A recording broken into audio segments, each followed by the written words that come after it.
next step we're going to be having Anthony's couple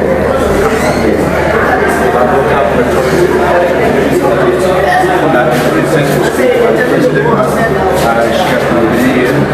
We're going to be having a standard to be here because the president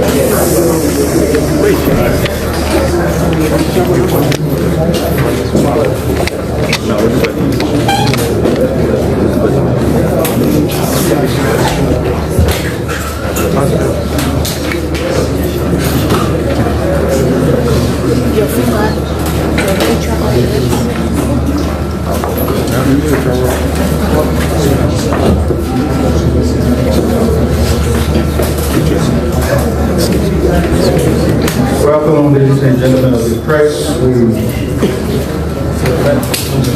want to send on as a in protocol to call this press conference to order. We want to, on behalf of the senior management team of the Ministry of Information, welcome all of you, members of the full estate, the Liberia public, following via social media, EFBC, Frank FM, and a host of other community radio stations across the country. I want to welcome you to the Child Beyond conference room here at the Ministry of Information for another edition of the government regular press briefing. Today we want to introduce the guest of the day.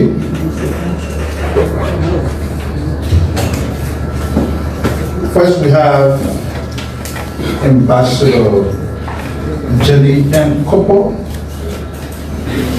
She's the Presidential Special Envoy on Climate Change and Chief Executive Officer of the Carbon Market Authority of Liberia.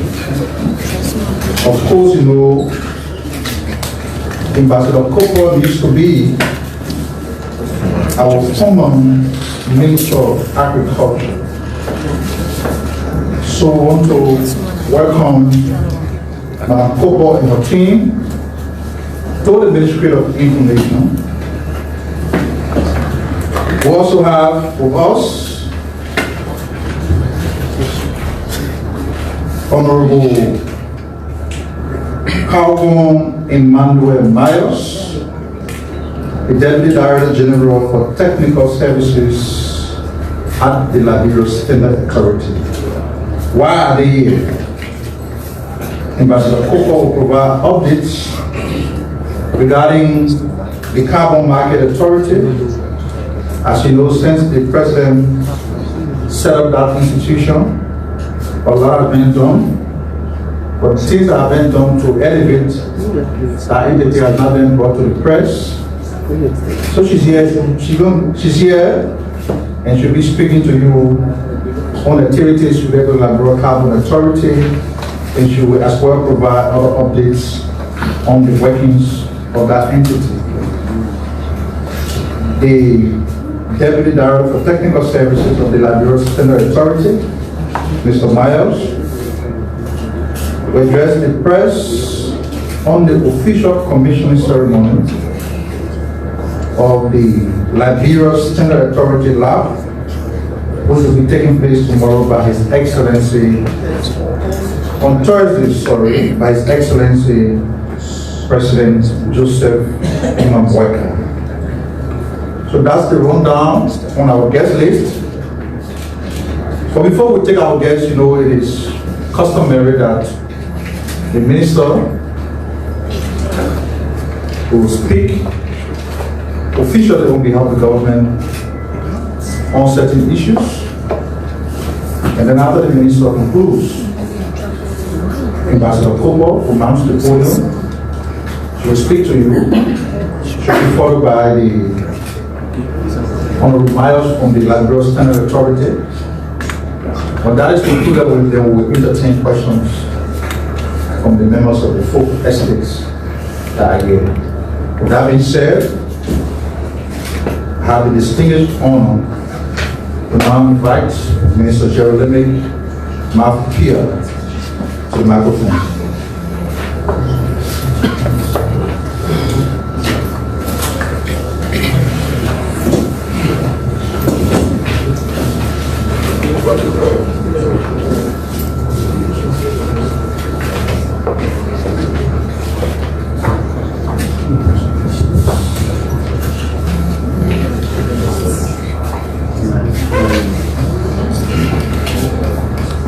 Former Minister, welcome. The Ambassador, direct after that. You're not Ambassador, right? Well, of course, Ambassador, after one of Special envoy. Welcome to Lika and the Charles William Press Hall. Mr. Deputy Director. Welcome also, and to you members of the press, good to see you here again in these halls. The Charles William Press Hall. That's also Charles William already good? Yeah, so good to have you here. We about to name another public institution in his honor. That's the new broadcast and television complex at LBS. So last night, many persons were concerned about something that took place at the substation of the Liberia Electricity Corporation in the Painesville area. The entity has since issued a press statement that we thought we should elevate, since most of our people pay attention to what is said and not necessarily what is written in newspapers or Facebook or whatever. So the release says the management of the Liberia Electricity Corporation informs the general public of an incident that occurred at the Painesville substation on February 16, 2026 at approximately 10 a.m. The substation experienced an arcing flame as a result of a transformer overload, which caused a burst of a cable shoe and created an air gap within the system. For prompt detection of the fault, the IEC's technical team responded swiftly and immediately isolated the affected transformer to prevent further damage and ensure public safety. Calm has since been restored at the substation and full stabilization efforts are ongoing. Engineers and technicians will continue technical restoration works during today to ensure that the substation is fully stabilized and power supply to customers along the affected corridor is restored. Preliminary technical findings indicate that the Painesville substation has reached its saturation point, a condition that has been developing over the past 3 to 4 years due to increasing load demand.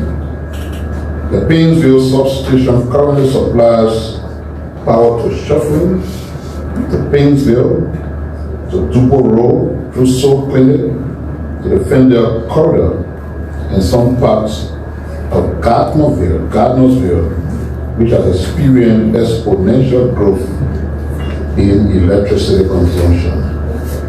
Given the sustained and growing demand, the IEC is working assiduously to upgrade the existing substation and to construct a new substation in Fendel to isolate the Fendel corridor, balance load distribution, and enhance system reliability and efficiency along that corridor. The LEC remains committed to strengthening the national grid infrastructure and ensuring safe, reliable, and sustainable electricity supply to all customers. We appreciate the public's understanding and cooperation as they continue to improve service delivery. Also, the LEC warns that some customers are being asked to pay for utility poles, transformers, service wires, or other materials doing new connections, reconnections, or customer service requests. The LEC states that these materials and services are provided free of charge within approved operational areas. No payment should be made to any employee for these services. Customers are advised not to give money to individuals claiming to represent LEC. If a payment request occurs, report it with LEC vehicle board number if applicable, full names of individual involved, photos or video if saved, date, time, location, and other relevant details. You can also report to the legal division at LEC headquarters down the other side, or call phone number 0773-213276. 0773-213276. The LEC emphasizes transparency, accountability, and eliminating fraud to ensure fair access to electricity services. Meanwhile, LEC is expanding its services across the city with the installation of additional streetlights in places like Copwell, Puebla, the New Bridge to St. Paul Bridge to Broadville, the Japanese Drive, Cinco, particularly the avenues. All major communities in and around Monserrado and Monrovia as a whole will be reached by these services. Along the RIA highway, which was lighted recently, with gaps remaining, poles are being planted currently as we speak, filling the gap, and for the whole of this week, the actual installation of the light will take place. For some part of the road, the basement has been installed, waiting to be dried, and the poles will eventually go out and the lights installed. The goal is to ensure that Monrovia, the capital of our country, is well brightened to ensure safety, help kids to study, and businesses to run for late hours. The government's raw aggression initiative on infrastructure development, particularly road, is in full swing. Road works are currently taking place on all fronts and will continue as long as the environmental circumstances will permit. And as you may all know, recently the PAVI4 concession was ratified by the National Legislature, thanks to that branch of government for their cooperation and fast-startedness. Now, PAVI4 International has since commenced mobilization work to kick off the construction work along the Western Corridor, which runs from St. Paul Bridge to Clay to Tottenham Burn and the whole waterside. Their operational site, which is located in Saston, is currently being developed. The government and Parliament will set a date soon for groundbreaking ceremonies that will immediately see the beginning of actual construction works along that corridor. That effort will be followed by mobilization work and groundbreaking also for the common front of the construction work. All of this is led by the energetic but non-engineered and misplaced Minister of Public Works, whose work as a non-engineer and a misplaced person far surpasses what the engineer who held that position in the last 6 years was able to do.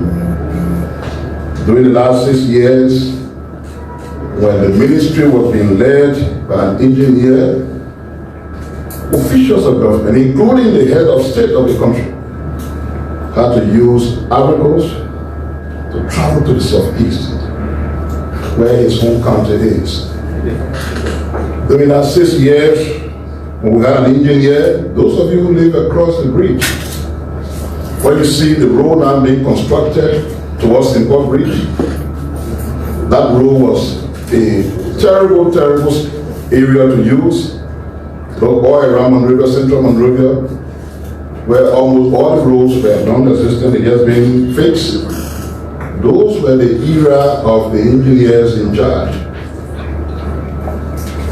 And now that the individual they are referring to as being misplaced, and being a non-engineer is in charge, serious raw aggression work on road construction is taking place. So if misplacement is defined as such level of productivity, then I encourage the president to misplace people all over government so that the government can deliver. You see, passing around with credential, which is something that a lot of people celebrate, is worth it, but it's not all that matters in today's world. People are more concerned about what you can do than the degree you pull your hair passing around with. You can have a PhD in engineering, and you have another young person, maybe BSc in the same engineering, probably giving the both of them the chance to perform, and you will be surprised that the whole BSc board will do better than the PhD. So we are focused on substance of individuals who are brought to government, what they can deliver, and not the degree they carry. We can't be running around fighting degree battle because degrees also are not lacking in the current administration. There are people in this administration well educated, went to some of the best schools around the world, Ivy League universities, but that's not what they come here with. What they come with is a desire to perform. And if you don't perform, it doesn't matter where you come from, what kind of degree you carry, what's the name of your Ivy League university. We care less about that. Performance is what matters because it is what will affect the lives of our people. When people can't have road to travel on, when they're in darkness, when hospitals can't function, when schools can't function, but yet the individuals within those career areas are all over the place with a BB degree. It's not important. And maybe they want to close on this, but a president is elected. That president is being given a mandate. The president will determine who can help him to achieve what is being asked to do. So we hear former senior government officials saying, oh, next time we petition any president who comes here that he forced to appoint an engineer, then it means you're so detached for the very piece of legal instrument, which is our Constitution, that determines the powers of the president. The president does not need a petition from you to decide who serves where. The only group of people who can cross-check what the president does when formulating the government is the House of Senate. Because in some cases, not in all cases, they have the role to do confirmation. They can disagree with the president and no, I will not take this person, or they decide to do it. Beyond those people, they wouldn't require a petition for anywhere to tell the president, whether President Waka or another president, that when you are elected, you force to make an engineer minister of public works. If you are a minister there before you understand the structure, there is a particular position designed for engineer, and that's the Deputy Minister for Technical Services. Heads of public institutions are basically, and which is most important, administrators.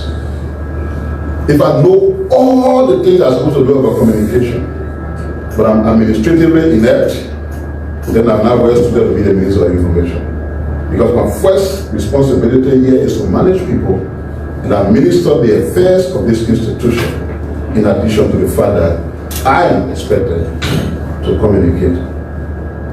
I hope we made ourselves clear on that issue. Another issue that has been in the news for a while, and I know a lot of people being concerned because of the security nature of it, and which the Ministry of Justice has finally spoken to. But again, as I said, most of our people listen, then read. So it's good to put the things in black and white, but it's also good for somebody to be able to say, what is it that is in black and white? So the Ministry of Justice says he has taken note of alarming reports, images, and public communications circulating on social media concerning the purported establishment and recruitment activities of a group identifying itself as the National Flag Security of Liberia. The ministry states unequivocally that no authorization, permit, registration, license, or operational approval has been granted by the government of Liberia for the creation, operation, recruitment, and deployment of any entity under the name National Food Security of Liberia or any similar formation. Under the laws of Liberia, the establishment, organization, recruitment, and operation of any security body, paramilitary structure, auxiliary force, or organized enforcement entity requires prior authorization from the government to the Ministry of Justice, Division of Public Safety. Such processes include, but not limited to, formal application, vetting, institutional assessment, security review, and compliance with tax and regulatory obligations. No such process has been initiated, undertaken, or completed in relation to this group. Furthermore, the ministry has confirmed that the individuals or organizers associated with the entity have not obtained the requisite permits and have not undergone governmental assessment. Accordingly, the Ministry of Justice hereby orders the immediate cessation and the existence of all recruitment, organizational, operational, promotional, or mobilizational activity associated with the so-called National Food Security of Liberia. Any continuation of such activities will be considered a direct violation of the laws of the Republic of Liberia and will attract the full weight of criminal and administrative sanctions. The government will not recognize, legitimize, or tolerate the formation of unauthorized security structures, particularly national security, law enforcement, and public order are constitutional responsibility of legally established state institutions. These responsibilities cannot and will not be delegated to refrain from engaging in or participating in any unauthorized security formations and to report any suspicious activities to the appropriate authorities. The Ministry of Justice will continue to monitor developments closely and will take further actions as necessary to uphold the rule of law.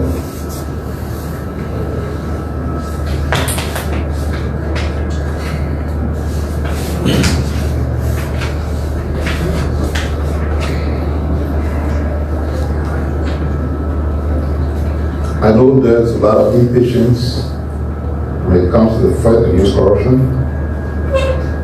For people who elect government for different purposes, and those who thought that one of the reasons for electing the current administration to hold people who they believe butcher the public to cover accountable. Many of these people have expressed frustration on how slow it's been to hold people accountable. But the government has been consistent in saying, while we want to hold people accountable, it should always be done consistent with the rule of law.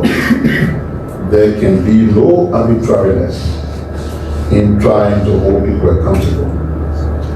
When people are accused of wrongdoing, they will have to be charged, indicted, and then you allow the court process to take place.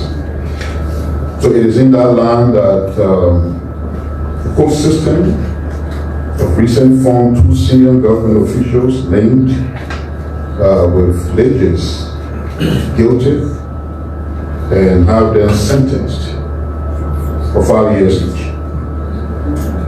The presiding judge of criminal proceedings, Usman Fekai, handed down the sentence to Lawrence George and Dominic Pay, both former officials of the Liberia Institute of Statistics and Geoinformation Services. Judge Fekai upheld the jury's unanimous guilty verdict against the 2 men. The case was prosecuted by the Liberia Anti-Corruption Commission following a 2023 indictment.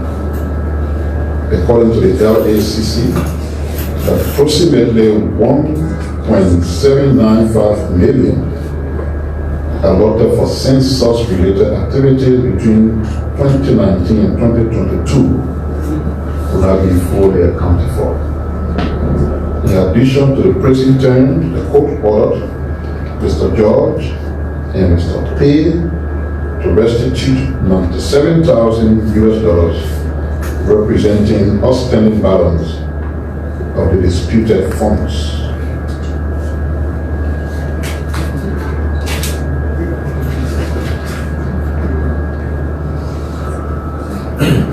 A new agricultural mission officially gets underway to expand opportunities for farmers, strengthen rural infrastructure, and boost value addition across the country as the government of Liberia reaffirms strong partnership with the International Fund for Agricultural Development, IFAD.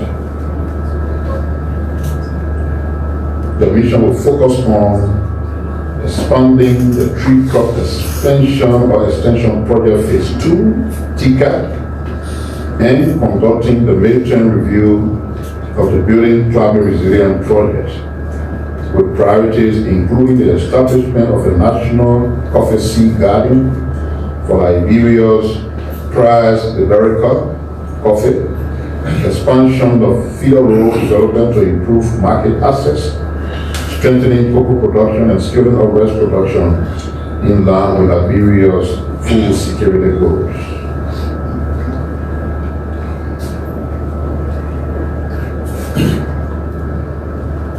The IMF has announced extensive training and capacity building opportunities staff of the Liberia Revenue Authority to strengthen domestic resource mobilization and fiscal governance. A new key Guinness lab was introduced by IMF resident Representative Joel Kidu or WOKI. The facility features advanced econometric software, high-speed internet, and economic workstations for policy focus and technical learning.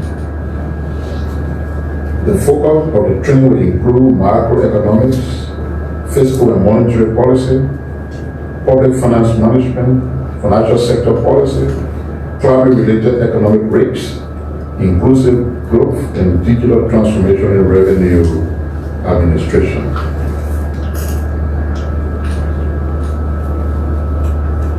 The Ministry of Gender and Social Protection will today host a stakeholder coordination meeting with international development partners who are active in advancing gender equity, child protection, and social protection across Liberia. The purpose of the meeting is to strengthen coordination, collaboration, and alignment of partner-supported intervention with Liberia's national development priorities, establish a structured engagement framework to boost collective impact and accountability.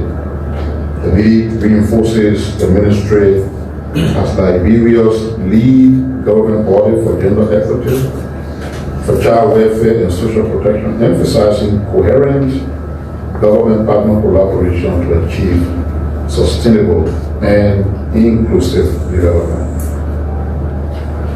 As you may know, finally, which we want to talk about, the President is back in the country from the AU Summit, which was held on the theme assuring sustainable water availability and safe sanitation system to achieve goals of Agenda 2063, which is the African Union's agenda.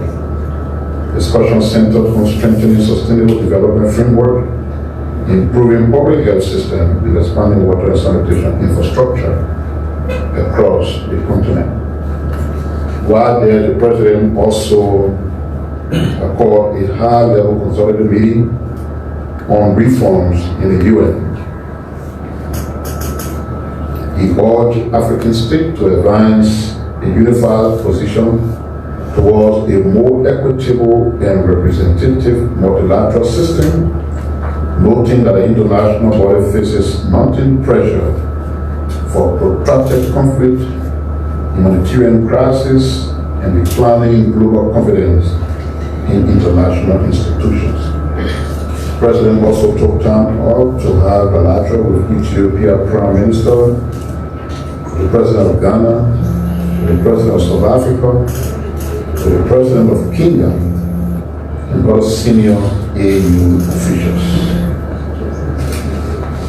So we end here because we have other guests and present everything we have. So I will now take this time to invite the presidential envoy on climate comments. Then where the carbon market? Oh, CEO. I think I want to look for you. Can get away here for right? And CEO, the platform. One more example. Oh, you here? You must have not told the CEO if you're going to serve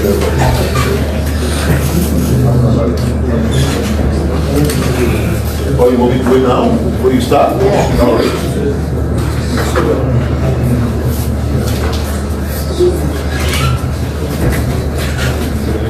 So the government of Liberia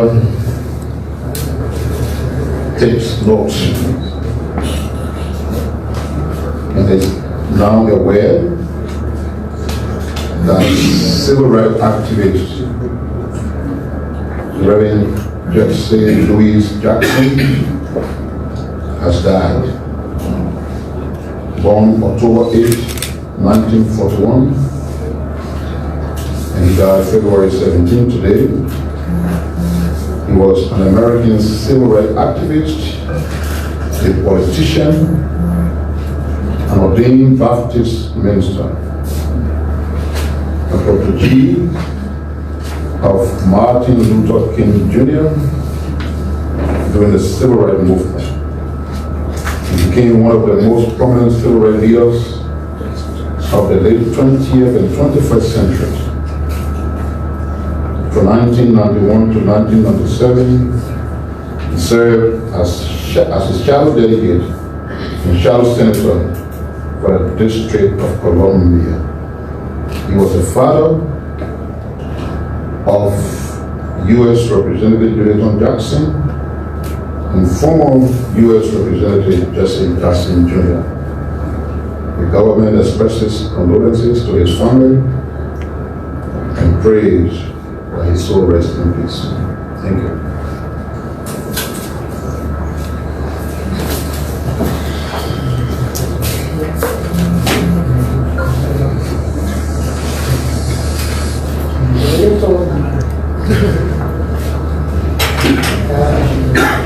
Minister Pierre, Deputy and Assistant Ministers of Information, Deputy Director General of the Liberia Standards Authority, members of the LICA Press Corps, members of my team from the Carbon Markets Authority, here present, ladies and gentlemen. It looks like February is the month where I have come to recap to address my last appearance was here was in February 2023. And I note that the room, although the name hasn't changed, has changed. I want you to know, Minister, that we've named this hall in the evergreen memory of my uncle, Charles Chacha Bailey.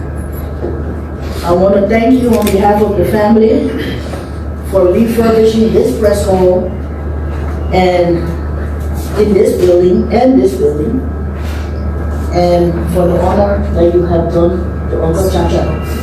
Thank you. So I'm here to talk about the Carbon Markets Authority. We all know that Liberia holds a position of global ecological significance. We contain more than 43% of the remaining Upper Guinea rainforest, which is a critical biodiversity hotspot and a massive land carbon sink. As the most forested nation in West Africa, almost 70% of our land surface is covered by dense tropical forests. Our management as a nation and people of these resources is central to international climate mitigation strategies. Our forests and wetlands are home to endangered species and many species that are only found here, endemic to Liberia.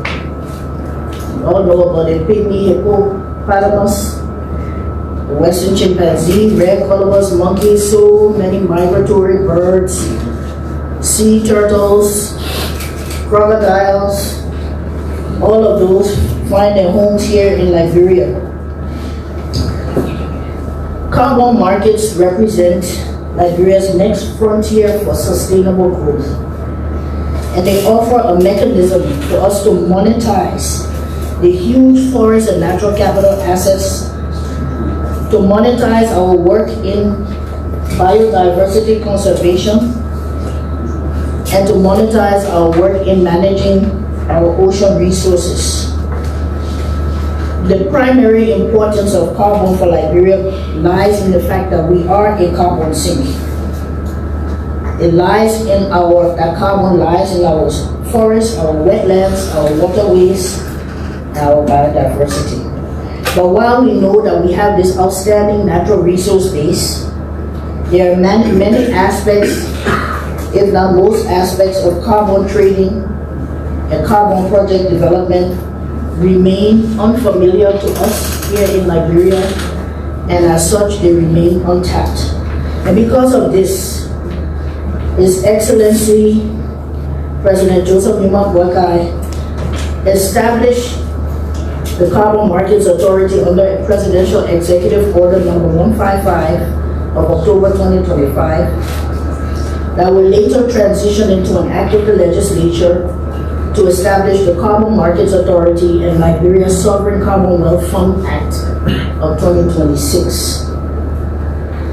Minister Pia just highlighted the President's role as our top elected official to make decisions for the betterment of the country. The Carbon Markets Authority is one such decision that he has made for Liberia to finally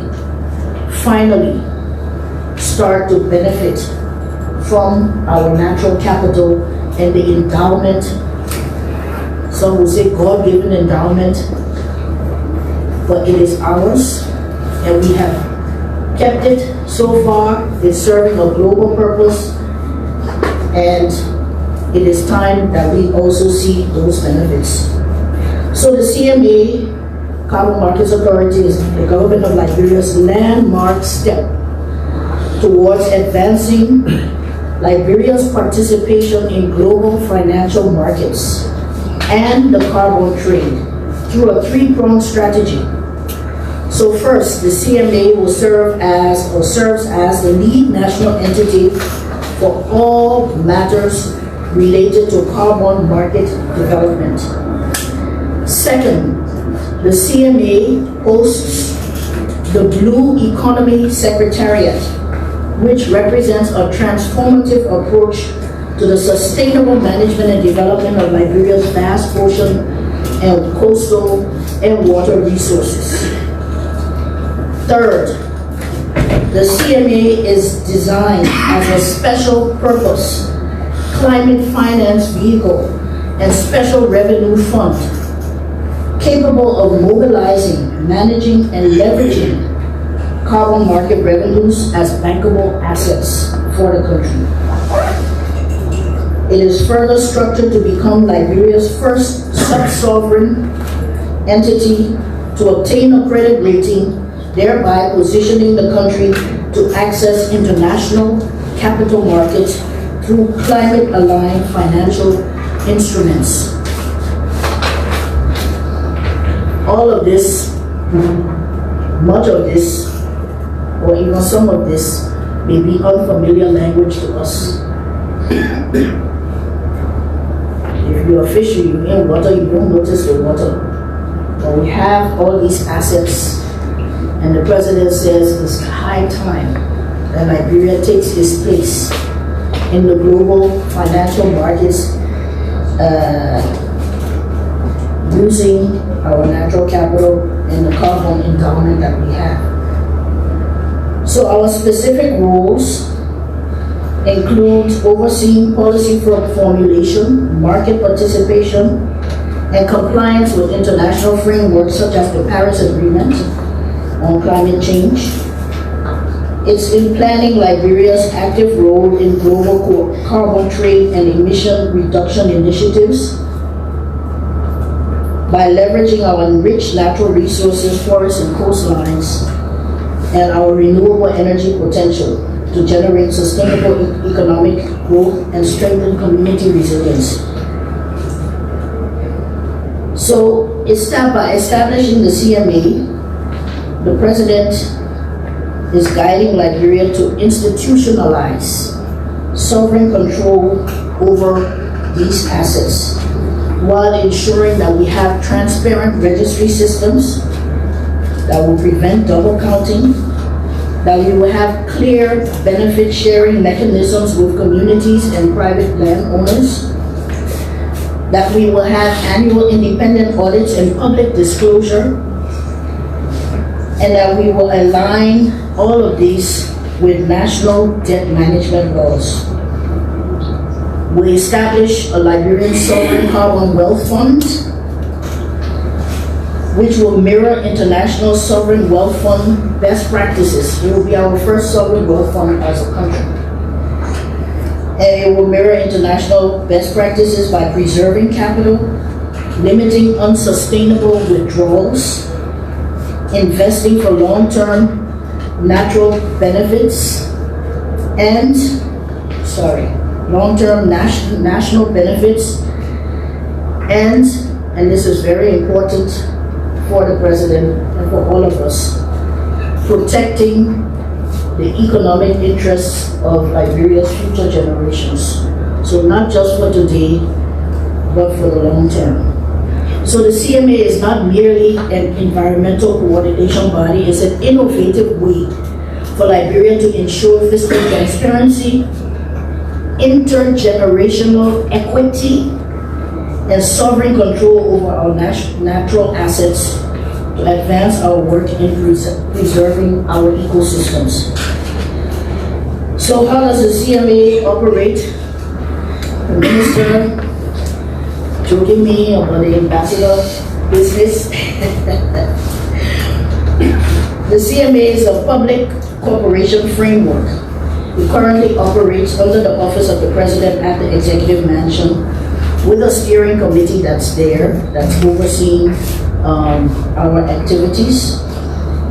And we coordinate with other ministries and agencies of government, including all of the ones that you will know: Ministry of Finance and Development Planning, Ministry of Agriculture, the EPA, the FDA, Maritime Authority, NAFA, the National Fisheries and Aquaculture Authority, Liberia Land Authority, Liberia Aviation Authority, among others.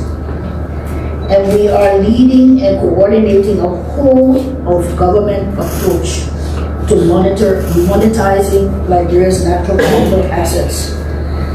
The establishment of a sovereign capital wealth fund under the CMA will allow us to define fiscal rules, protect revenue from short-term political or budgetary pressures, and segregate accounts for our carbon market proceeds to be directed towards adaptation, resilience, and sustainable development.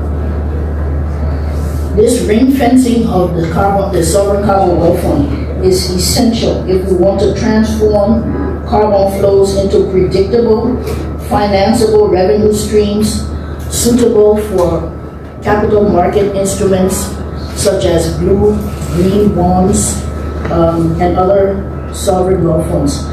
So our planned activities for the first year of implementation: first is institutional establishment and governance, of course.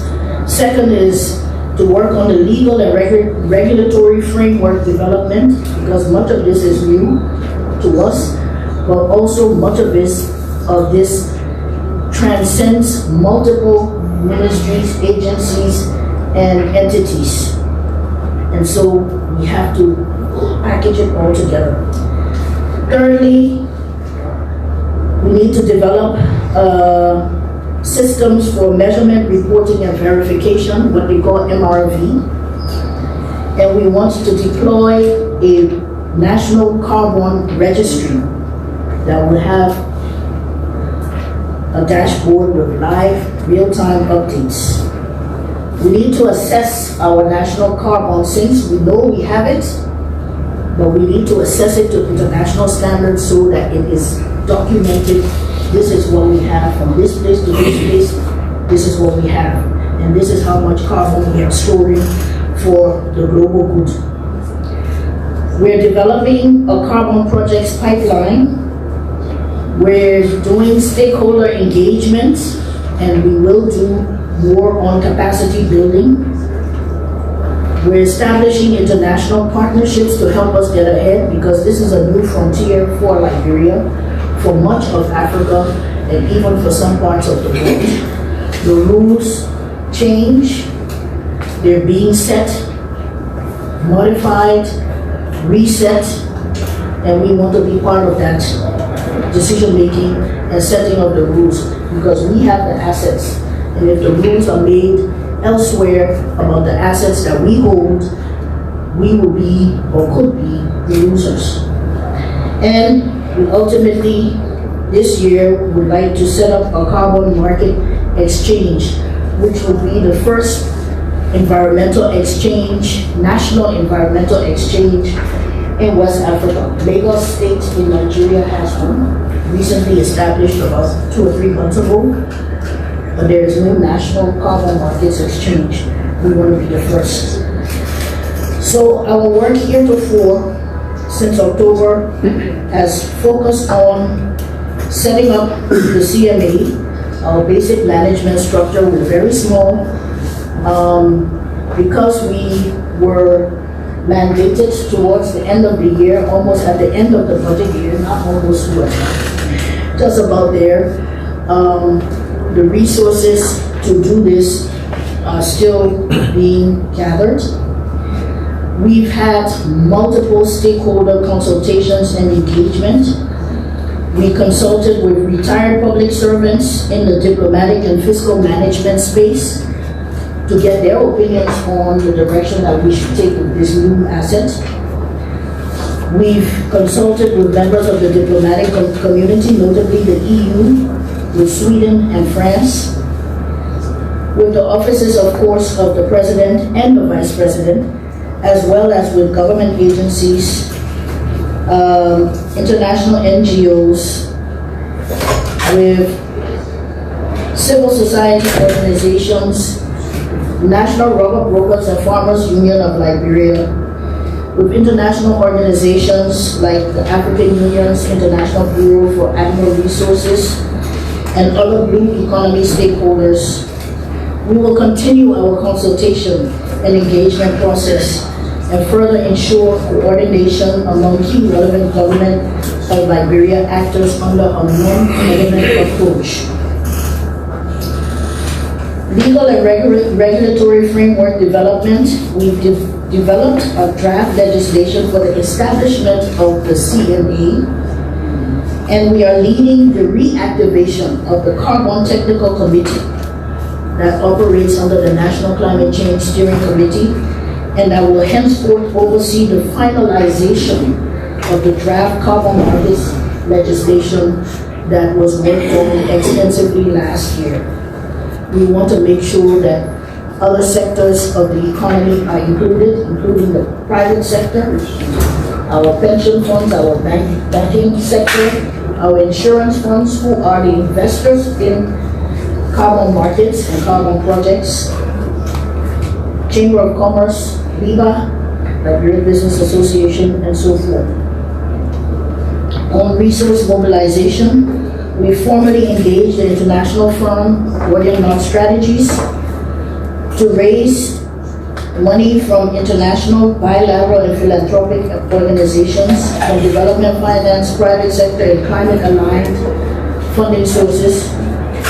We are developing a national project pipeline that includes rubber projects, rubber tree planting, waste management projects, and our consultant partners have developed investment prospectus for Marshall Wetlands, for the Lake Piso Multi-Use Reserve Area, and are working now on the Wologisi forest area that was recently in the news with Forestry Development Authority and Fauna and Flora Organization for its conservation. And more. There are so many, I can't name them all.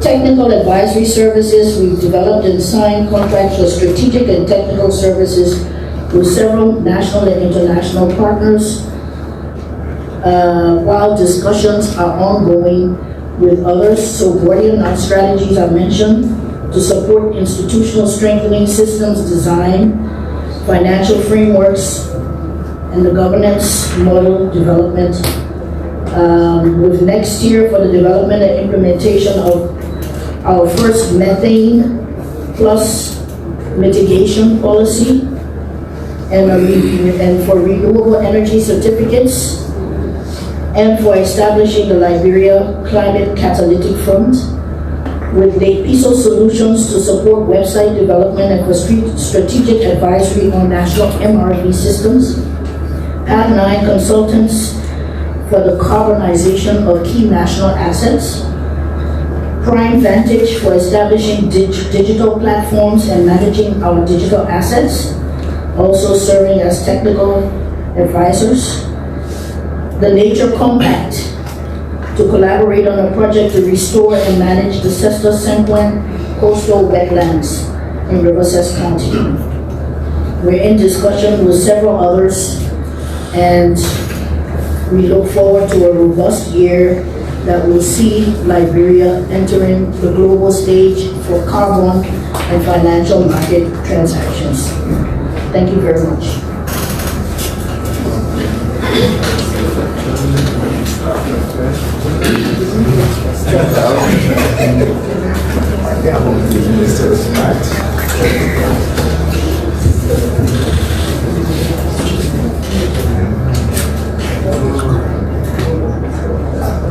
Honorable Minister Pierre, the Ambassador and Presidential Envoy Cooper, Deputy Minister, Assistant Minister, the Fourth Estate, ladies and gentlemen. I firstly want to extend my thanks and appreciation to the Honorable Minister for affording me and the Liberia Standard Authority the stage today. The Liberia Standard Authority, formerly National Standard Lot, which was enacted into law in 2022 and operationalized 2024, will on this Thursday be officially launched by His Excellency, the President Joseph Imam Boakai. And the launch of the Liberia Standard Authority has been a whole week of activities that began on last Thursday. On last Thursday, there were a media opening and activation day for which all of the media institutions were invited. And there were a joint press release from both the Liberia Standard Authority, UNIDO, who has been one of our key funders, the EU, and within that press release, it was an opportunity also to launch our quality mark, the certification mark, and our new logo. So following that, Thursday was a Friday. Friday was a day we call the Private Saturday. In the Private Saturday, we had the producers, the exporters, consumers, SMEs, the SMEs and the MSMEs were all there. So the thing we had there is, how can our service help you? Because Liberia Standard Authority, which has the authority for developing, maintaining, and promoting standards in Liberia, both for consumers protection, trade facilitation, and agricultural development. So we help producers, we help exporters and whatever, because if you want to export from out of this country as a farmer or whatever, the standard based on standard, there are standards out there that your produce should meet up with. So as a standard authority, we guide people on what are the different management procedures that you have to follow. And basically we had different tables for the different services we had, for the standard services, for the metrology, which is basically the science of measurement. We also had basically for our testing, our certification, and all of that. So amongst all of these people, they were coming asking us, what are their challenges in the labor businesses? What are challenges in how the Liberia Standard Authority could help them? It was a very engaged day. On Friday, we had it for the entire Friday. And there were other feedbacks. I think most of you here were there on Friday. That did not end there. Monday, we had another day we call the Science Day, which was for the regulators and the academia. There is many times, if you went to a business there, if EPA went there, standard go there, everybody concerned. What is your responsibility? And what is your responsibility? So as a government, we want to have one government to be able to coordinate very well. So the first thing is, as a standard authority, an institution that has come to give service, even though services are given both to the private sector and government institutions, to enhance your enforcement, to enhance your regulatory function. So we sat down with NAFA, all the different regulators, we say, General, this is our function, this is what our act tells us. How can we collaborate? We don't want duplication. How can we collaborate? So we had a whole dialogue discussions, and the discussion, some of it has initiated an MOU to see, okay, how we're going to collaborate. And standard authority also being an institution which is scientifically based, because we're starting out to brand. We are not going in all parts of Liberia. We will need a professional, we will need whatever it is. So we're working with academia to tap in the good science students that are there doing the internship and whatever to see how we can strategically recruit. So those discussions were here on the MOU and it was very fine. Today, before I came here, we are having development partners and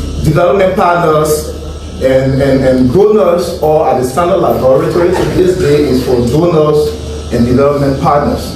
Today we were able to launch our strategic plan, meaning our next plan for the next 5 years, along with the business plan and sustainability plan. So prior to coming, that's one reason why my Director General could not come here today. So we are having engagement with the different donors. This is our plan, this is our sustainability plan for the next 5 years. Standard authority is the hope for Liberians. Because every one of us, what we eat, what we consume, what we sell, it has to meet our standard, and not just standard, but good standard. And how is that done is basically, yes, we are a government institution, but we also believe that the donor can see to enhance our ability to be able to meet up to what standards we have. So we've had the discussion today, and I left my entire team there, that's why I'm here alone. And tomorrow we'll be having a parade. We'll be having a parade tomorrow, which is like a national awareness. We really don't want to keep our awareness within our facility. We've taken it out. So beginning tomorrow by 9 o'clock, we will have our team paroling. They will be paroling along the UN Drive to Central Monrovia Broad Street and heading for Red Light and to Douala tomorrow, doing an awareness. Basically, on that awareness, you will have the PA, you will have other people with the different brochures, you have meeting the different consumers, meeting the petty traders and whatever to say that, okay, now we have the Liberia Standard Authority here. And basically, we are here. So, the Standard Authority now, which was formerly the National Lab, National Standard Lab, now has been funded by the Liberia Food Safety Project, being implemented by UNIDO and funded by the EU. So basically, the entire facility that was used initially by the Liberia Standard Lab has been refurbished. So the 7 million from the Food Safety Project, EU was able to allocate 300,000 of that money to the refurbishing of the Liberia Standard Lab.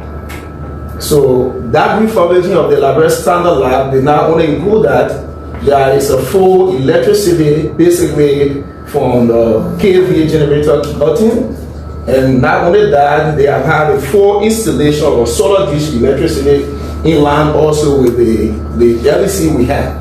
So at the Liberia Standard Lab, you have a full electricity. Not only that, we have a deep borehole that has been dug there, so water issues are not issue any longer. Then the 5 different labs we've had have been refurbished. So we have, under testing, we basically have the full chemistry lab that have been fully refurbished. I think those of you that have been with for the last 2 days, we have been able to tour those basic things. And we expect by Friday, by Thursday, the president will tour those basic things. Not only the food chemistry lab, we have the microbiology lab, and in the metrology, we have 3 different labs under metrology, which is basically, like I said initially, is the science of measurement. And there we have the temperature lab. Apart from the temperature lab, we have the volume lab, and we also have the mass lab. All of those different labs have been refurbished. And within the food safety program that supported us, it's not only the lab, it's not only the facility, the electricity, the water, that has extended to capacity building as well. So over the last couple of months, the Liberia Standard Authority staff have usually gone to the Ghana Standard Authority. We have had 23 staff that have been going because basically in our strategic plan, we are focused on using last year and this year to focus on grounding to get the basic capacity that it entails us to be able to give, to be able to serve the nation, serve the private sector, and basically. So on Thursday, that the president will be having the launch, the presidential launch and dedication of Lisa represent is not just a ceremonial event, but what it represents a signal to the commitment that Liberia is strengthening its national quality infrastructure, aligning with regional systems such as the Economic Community of West Africa states, enhancing trade competitiveness, protecting consumers, and also supporting the arrest agenda, development agenda. This launch marks the transition from a fragmented quality oversight to a coordinated national quality system. The national development cannot occur without quality assurance. The Liberia Standard Authority exists to ensure the food we eat is safe, the building we occupy are secure, the fuel we buy is accurately dispensed, the product we consume meets defined standards. Quality must become Liberia's culture. Through a strengthened national quality infrastructure, we are building a safer, fairer, and more competitive Liberia. And on the launch, you're going to have the EU, UNIDO is there now. We already have the regional coordinator for UNIDO in country to represent that. The EU is here as well. In country, we have the World Food Program. We also have the WFP.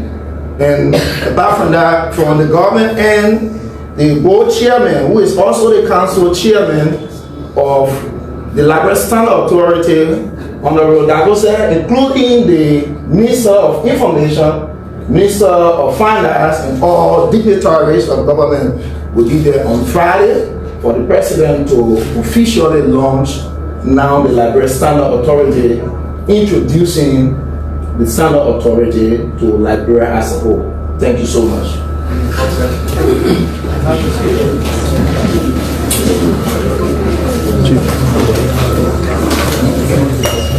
For the presentation from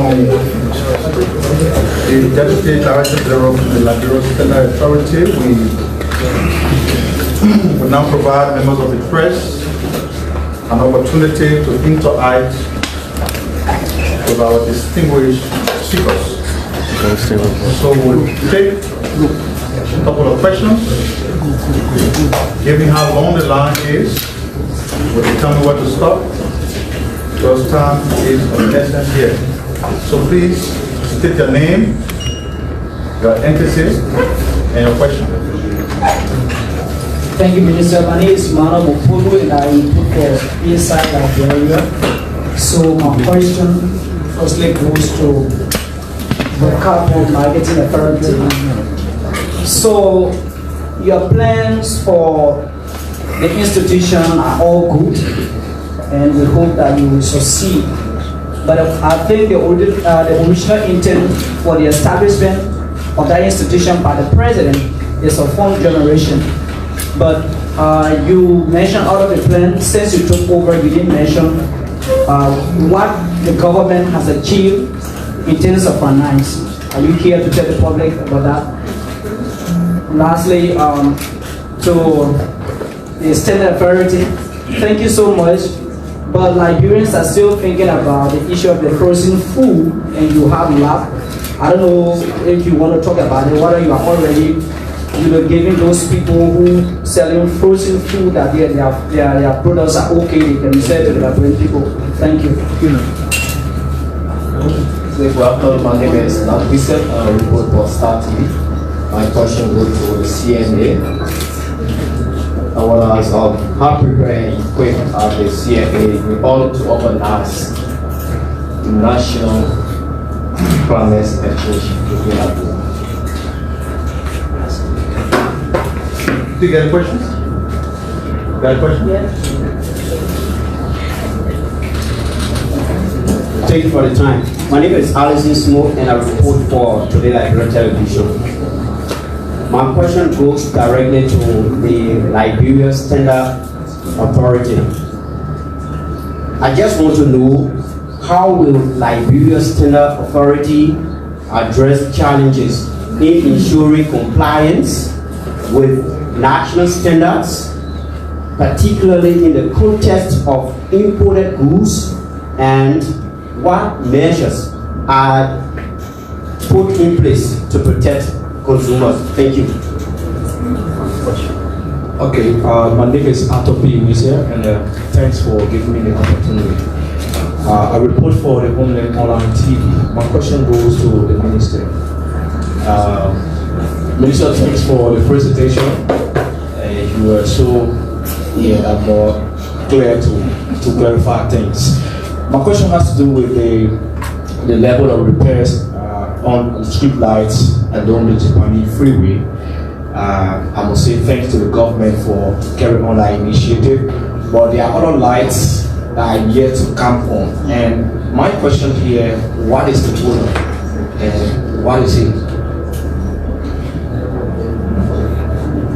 My name is George Momo, and I report for the Liberia News Agency. So my question goes to the CMA. The reason for establishment, the intent, the plans, they are all good. It's clear that it's new to Liberia. So my concern has to do, how do you intend, or what is on your plate in terms of partnering with the media to get your work done across Liberia? Thank you. My name is Darius Kunga, and I'm person to the invited. First, I look at the issue of the national travel. Okay. Yes, first I look at the issue of national strategies and policy direction of climate change. How is Liberia aligned its climate strategy with the goals of the United Nations framework on climate change? And second to that, what is the biggest obstacle faced with Liberia in addressing climate change? Thank you.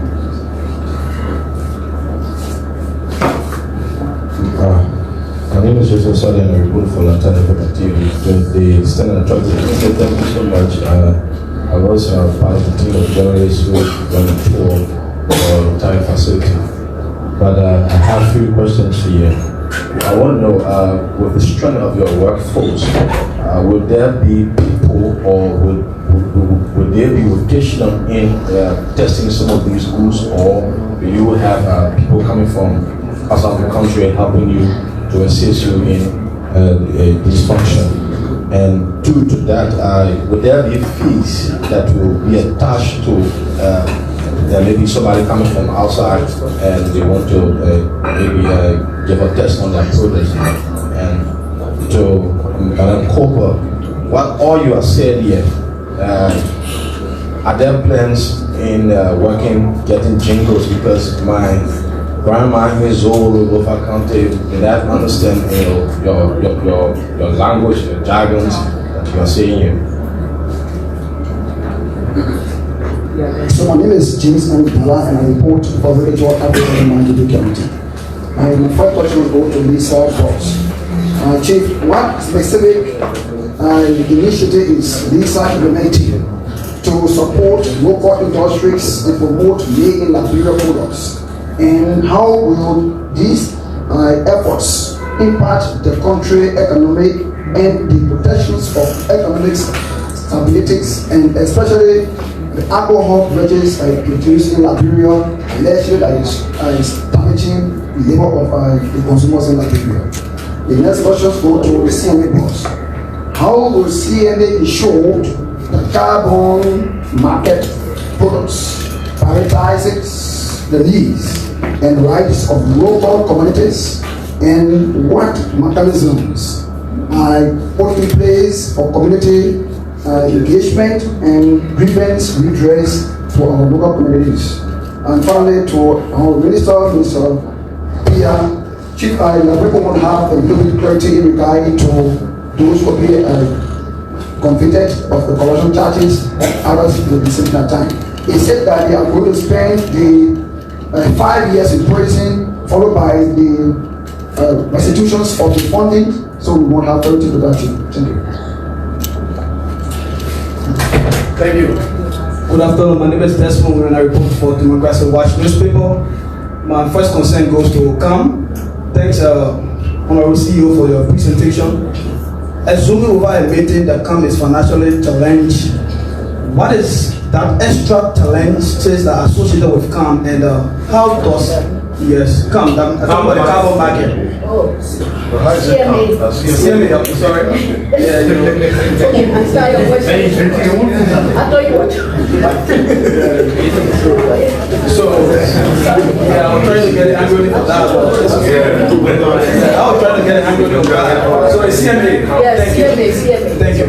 So, assuming about admitting that CMA is challenged financially, are there different challenges associated with CMA, and how does CMA intend to attract its potential for jobs opportunities for Liberians? And to our folks from the State Authority, moreover, is not Liberia. I agree that the president will very soon will be officially the commissioner of the institution. Are there particular plans in terms of decentralization so that the services can also be effective in other counties across the country? Thank you. Thank you, Dr. Adebashian.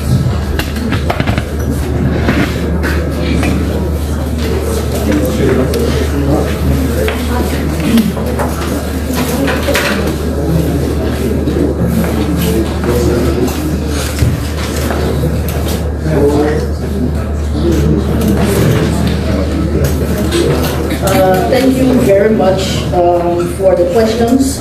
The first one, I will go in order of the questions received, and forgive me if I missed the name of your institution. You can just correct me. So Inside Liberia asks, what has the government achieved in terms of the original plan for generating funds in the past 100 days of the CMA's existence?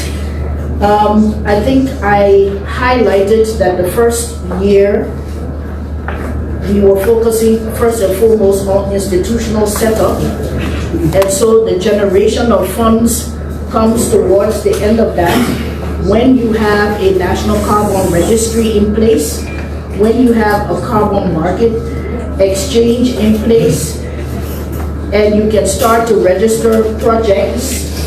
That is to say, people who are actively participating. There are some who are doing so now without any reference to government or national authorities.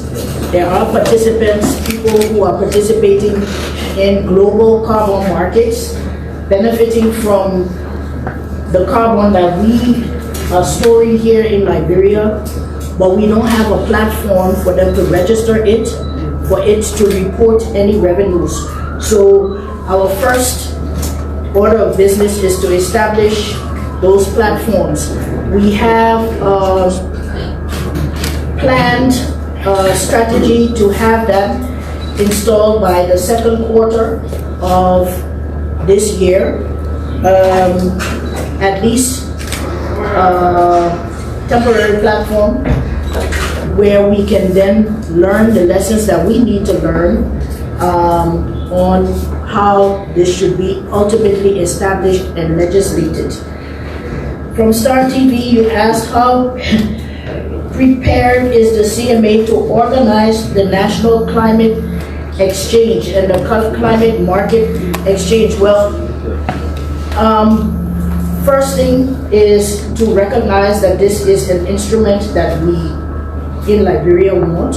We have placed in different parts of the country, the different parts of our legislation. What do we take from Public Financial Management Law, from the Land Rights Act, from the Community Rights Act, from the Forest Act? How do we put that together so that we can come up with a framework? And that framework will guide us in setting up. It will be our first. We don't have a stock exchange here. Many countries in Africa do, but many countries, more countries in Africa do not have a stock exchange. We do not have a commodities exchange here. Many countries in Africa do, but many countries do not. In the West, these things are common. You can have them at national level, you have them at sub-national level, at regional level, etc., etc. So this is new territory. How prepared are we? Well, the former president said, dream big. If your dreams don't scare you, don't go there. Lena asked, what is on our plate in terms of partnering? The person from Lena? Yeah. With the media. Oh, with the media. Okay, yes, that's a part. I did it right. We are trying to develop a media and a communications strategy. Not trying to develop, we have one, but we have been constrained a little bit in terms of all of the many parts of the moving vehicle that we're trying to establish. So this is our first media engagement, and this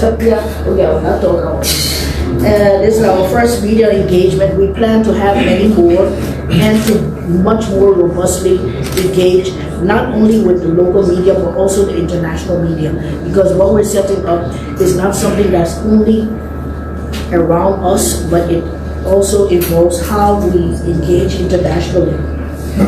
Darius from OKFM asked about do the national strategies for climate alignment with the UNFCCC and to take forward the climate change strategy. Darius? Darius? Yeah. OKFM? Yeah. Yeah, what was your question exactly? About alignment? Yes, of course. Okay.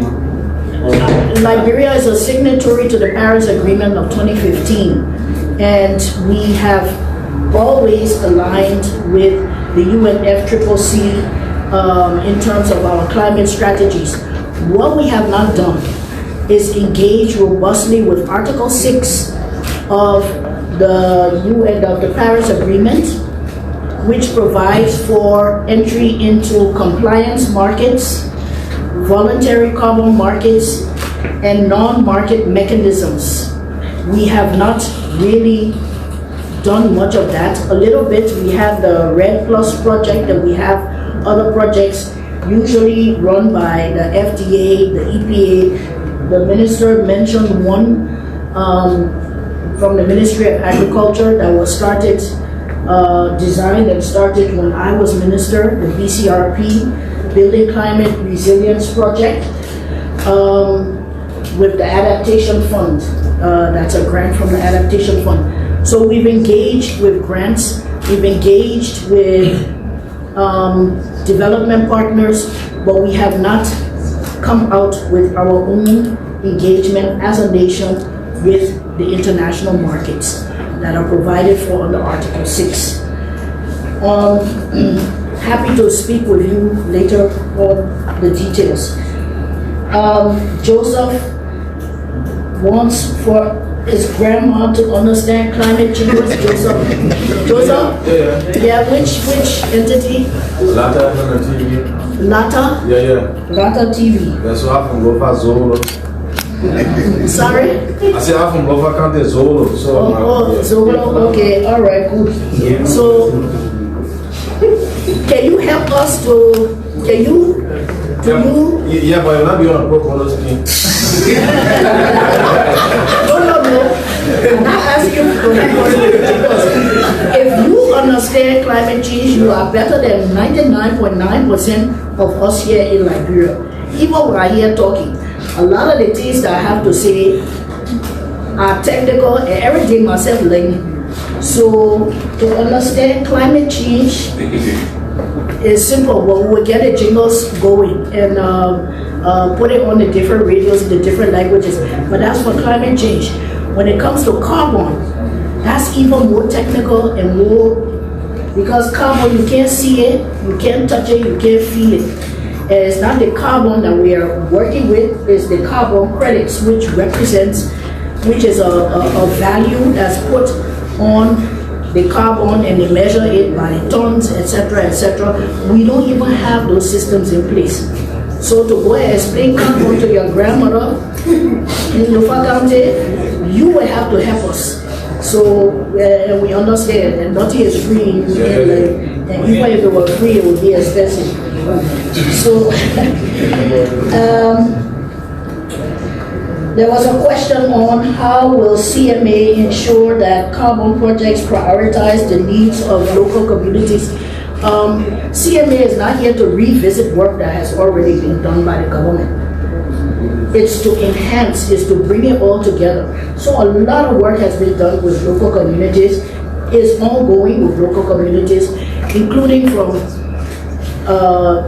FDA, EPA, Land Authority, everybody. We all sit down and we all sat and looked at what would a carbon trading policy look like from the Liberia standpoint. What the CMA is going to do is take all of that work, sit down with everybody, and then add in more people who have other ideas on how we can engage in the international level with the work for the local communities. But it's not just local communities, it's also private sector owners, it's also government assets.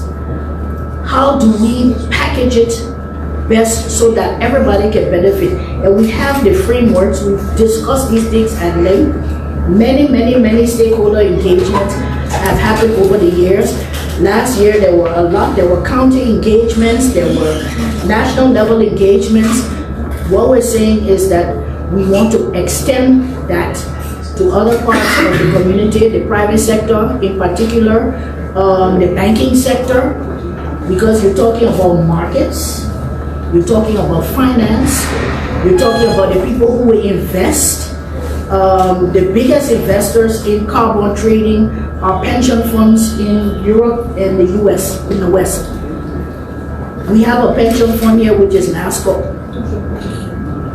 NASCO has not been engaged in setting these policies. We have insurance companies here who invest the money that they get. That's how insurance works. We have banks who are looking to invest their non-liquid capital. We want to be sure that all of them are consulted. They can say, if you do it this way, you will box us out. If you do it this way, then we can participate. So that consultation has to be inclusive and go beyond just what the community says, but look at all of the players in the system. And the last one is from Democracy Watch. How will the Carbon Markets Authority grow jobs for Liberia? The whole government is involved in growing jobs for Liberians. The carbon market is just one tiny fraction of the government of Liberia, and we are working to bring as a revenue generating fund that is being set up that will then channel that revenue into government projects, development projects, adaptation projects that will then provide the jobs. So I think that's the questions that I had. Any further questions we can discuss otherwise. Thank you.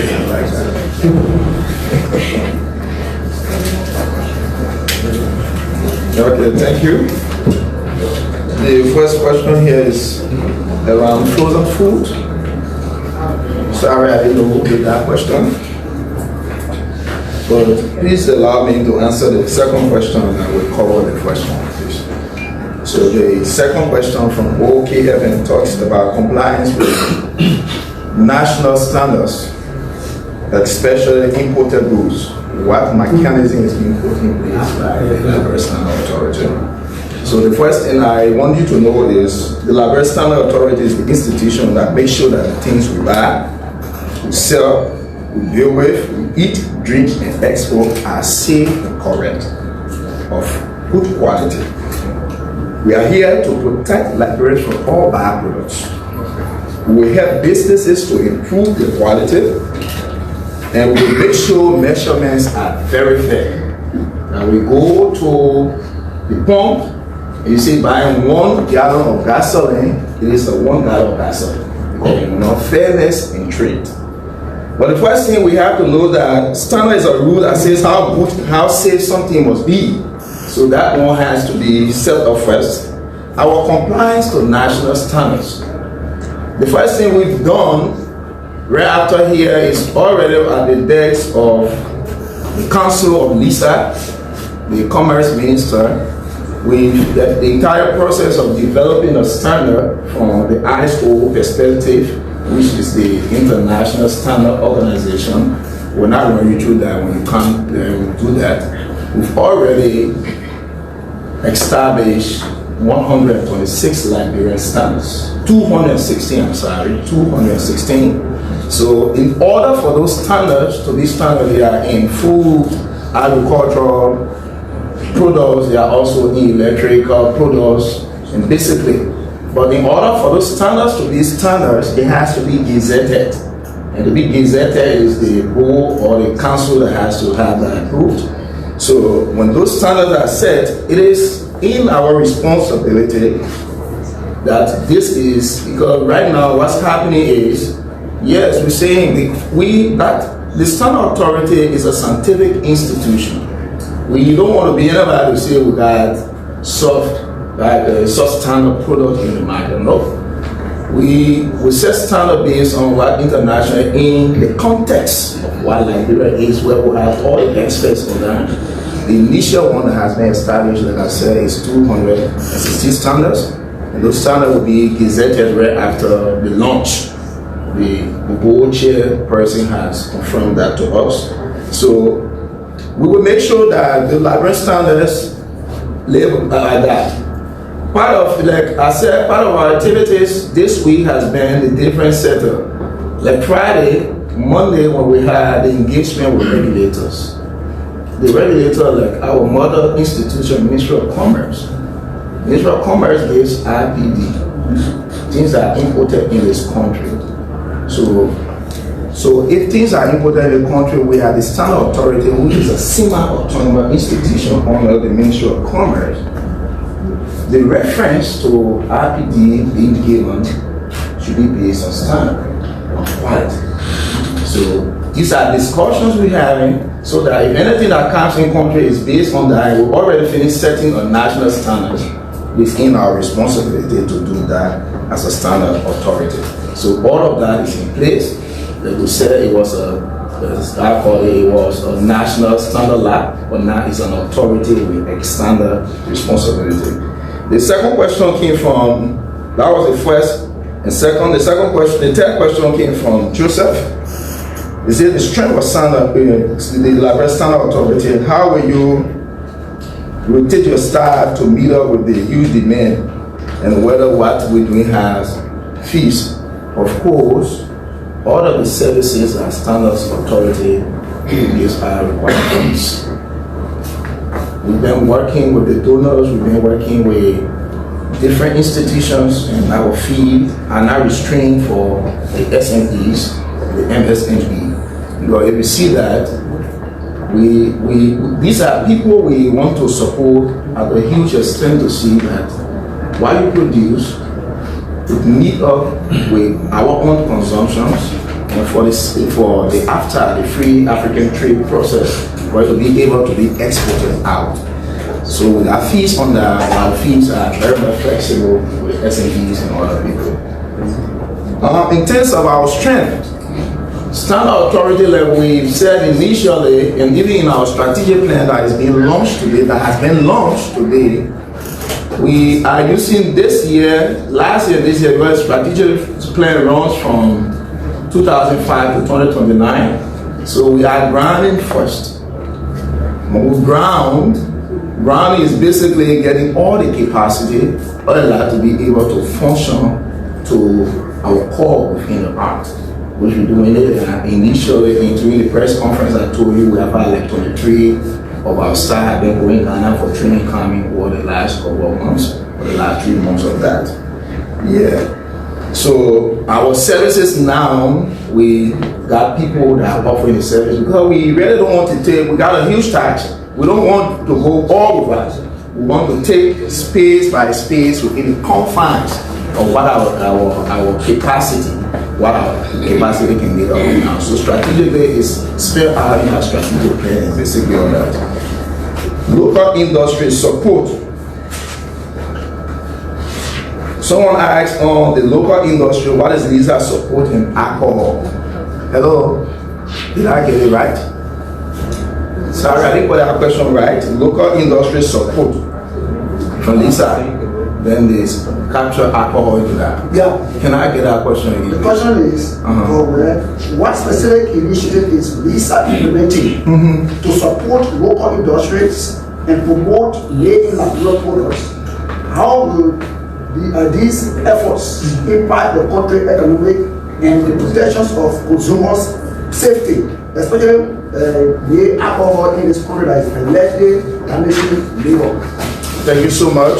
So initially when we talk with the essence of the Liberia Standard Authority, firstly is consumer safety, then trade facilitation and agricultural development. So all of our services is geared towards consumer. And if you heard me right just now, I said we are here to tell you that what you eat, what you wear, where we live, all those basically are kind of very safe with that. So donors, partners today, like with the BFP, the first technical MOU I sat in when I was appointed, that I sat on was, the BFP has been bringing food, the food feeding food around to food school where you got different food and all the stuff. So our concern has been, okay, the BFP bring this food here, whether beans or rice, the library student eat that, he goes home, he's not eating that same food. Most of the foods are expected for, okay, basically he use basic food. So how can we collaborate? There's a collaboration between us that's going to help the local farmers and basically on that. So lastly, someone talked about how do we expand to the rural area. It's on our strategic plan. So we are grounding now by 2027, we want to expand in a different country after we have started performing equitably within the confines of what we have in all of the besides spending by 2027. Thank you. Thank you.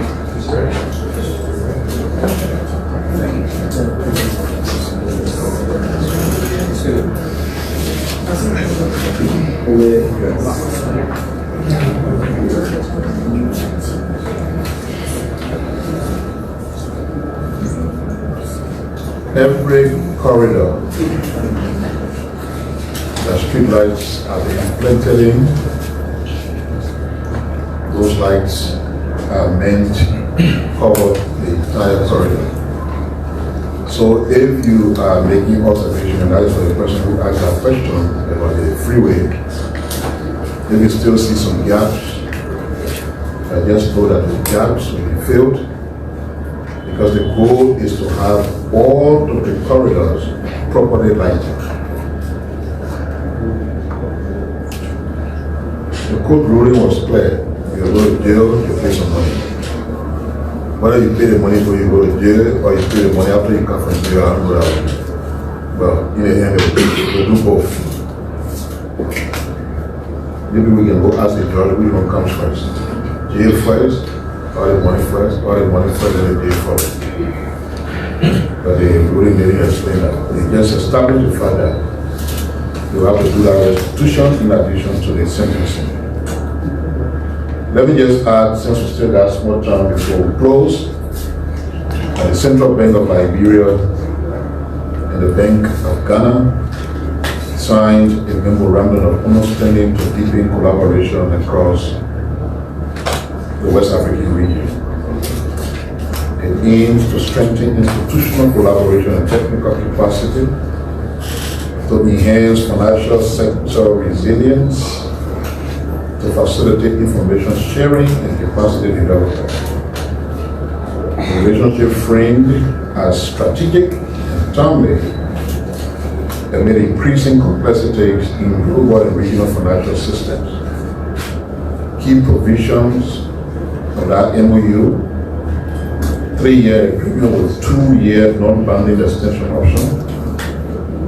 They will have structured staff exchanges to build institutional capacity. The focus areas will include banking, supervision, monitoring policy, analysis, financial stability, cyber security, payment systems, digital currency, currency management, and AI in central banking. Opportunities for targeted training, technical attachment, joint research, and peer-to-peer knowledge sharing. In terms of implementation, it's effective immediately. There will be a phased rollout of staff exchanges, technical programs over the agreement's duration. The MOU aims to improve policy formulation, regulation, and financial stability in Liberia, and also to strengthen regional capacity and collaboration between key central banks with potential benefits for Ghana and the broader West African region. I want to thank you all for today's press conference. Thank our guests.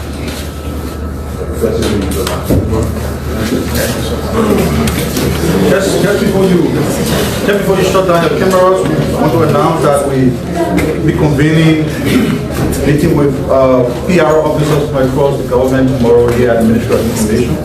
And we just want to use this video to send out the announcement to everybody concerned. Thank you.